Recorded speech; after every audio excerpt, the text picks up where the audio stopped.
Hello everyone and welcome back to my channel, Coffee with Charles. Here I am today joined by lovely teacher Harvey. How are you feeling today? I'm feeling a-okay.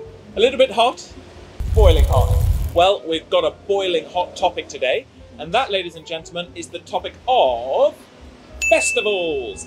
And I really want to pay attention here and explain some of the cultural differences between festivals in the UK and indeed here in Vietnam, now that I've lived here for almost 5 glorious years.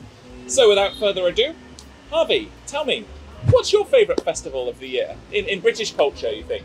Ooh, I think I'd have to go with one of the big ones, the main ones, Glastonbury, I think. Ah, that's interesting. So you immediately think of music festivals.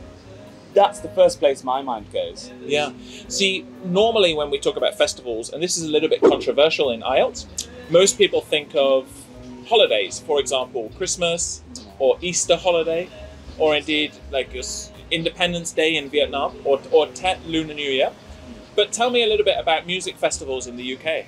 So, in British culture, we tend often not to go more towards these religious holidays. Of course, we celebrate Christmas and Easter and things like that with a feverish passion. Yes. But when it comes to festivals, I think, especially with the younger generations, my mind goes more towards the music festivals, yes. where people will go and listen to their favourite artists, enjoy food, camp out, spend time with their friends and loved ones. Absolutely. Now, often in IELTS, it's good to give a specific example, even in part 1. So I might use the past tense and say, oh, for example, I can vividly remember last year I visited Glastonbury Festival, which was an extreme example of a multinational festival with headline artists from around the globe. It was a once-in-a-lifetime experience, you know? So remember, guys, when you're giving a part 1 answer, there's nothing wrong with giving a little example as well. If anything, it can reinforce and support your ideas in the long run, yeah? Of course, absolutely. And as someone who's lived in both the UK and Vietnam, you're probably a bit of an expert on these kind of things. Yeah. So perhaps, can you tell me, what are some of maybe the cultural differences between festivals in the UK versus festivals in Vietnam?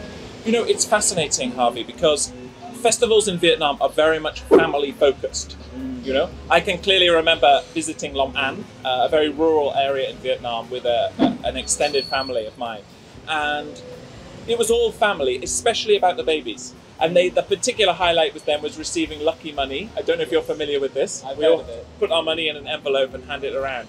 So whereas in the UK, by contrast, festivals are more focused on smaller families. So it's getting together our mother, father, brother, and maybe babies in the future, you know? Whereas here it's more about extended family. Fantastic. Moreover, in Vietnamese culture, I find that festivals involve a huge amount of drinking, particularly beer, which is a particular highlight for me as I'm very fond of that. And in the UK, people tend to drink more wine and champagne. And also the food is very different. In the UK, you know, I still love my traditional British cuisine. It's simply scrumptious and mouth-watering. However, in Vietnam, the food is more traditional Vietnamese food, like bún bò Huế and phở. It's truly beautiful, wonderful, mouth-watering food. Absolutely, yeah. Are there any special activities that people do at festivals? For example, Christmas Day in the UK? Well, of course, there are a wide variety. What sticks out to me? Of course, many people like to go to church, midnight mass, the night before. Definitely, yeah. Therein lies the religious aspect. But if we think more about the family coming together, it would be the traditional Christmas dinner. Of course, a particular highlight. I always loved, and I have a multitude of wonderful, fond memories of spending time with my family, eating until we could eat no more. Until you could burst. Yes. Fit to bursting. My favourite phrase, eyes bigger than your belly. Being, I would take so much food on my plate thinking, oh, I'm so hungry, I will absolutely wolf all of this away. But alas, I never could. Never successful. Aye. Yes. But it's very much the taking part that counts. That's what we must focus on. By all means. By all means. Yeah.